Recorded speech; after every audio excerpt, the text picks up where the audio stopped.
أعوذ بالله من الشيطان الرجيم. بسم الله الرحمن الرحيم.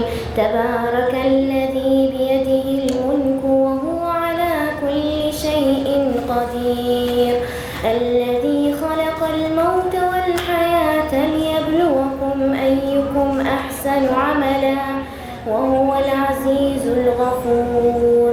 الذي خلق 7 سماوات طباقا ما ترى في خلق الرحمن من تفاوت فارجع البصر هل ترى من فطور ثم ارجع البصر كرتين ينقلب إليك البصر خاسئا وهو حسير. ولقد زينا السماء الدنيا بمصابيح وجعلناها رجوما للشياطين وأعتدنا لهم عذاب السعير. وللذين كفروا بربهم عذاب جهنم وبئس المصير.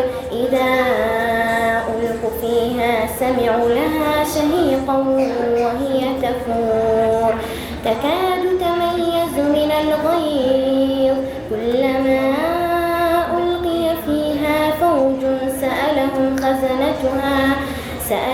خزنتها ألم يأتكم نذير قالوا بلى قد جاءنا نذير فكذبنا وقلنا ما نزل الله من شيء إن أنتم إلا في ضلال كبير. وقالوا لو كنا نسمع أو نعقل ما كنا في أصحاب السعير. فاعترفوا بذنبهم فسحقا لأصحاب السعير. إن الذين يخشون ربهم بالغيب لهم مغفرة وأجر كبير.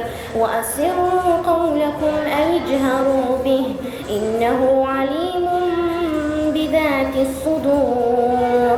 ألا يعلم من خلق وهو اللطيف الخبير. هو الذي جعل لكم الأرض ذلولا فامشوا في مناكبها وكلوا من رزقه وإليه النشور. أأمنتم من في السماء أن يخسف بكم الأرض فإذا هي تمور أم أمنتم من في السماء أن يرسل عليكم حاصبا فستعلمون كيف نذير. صدق الله.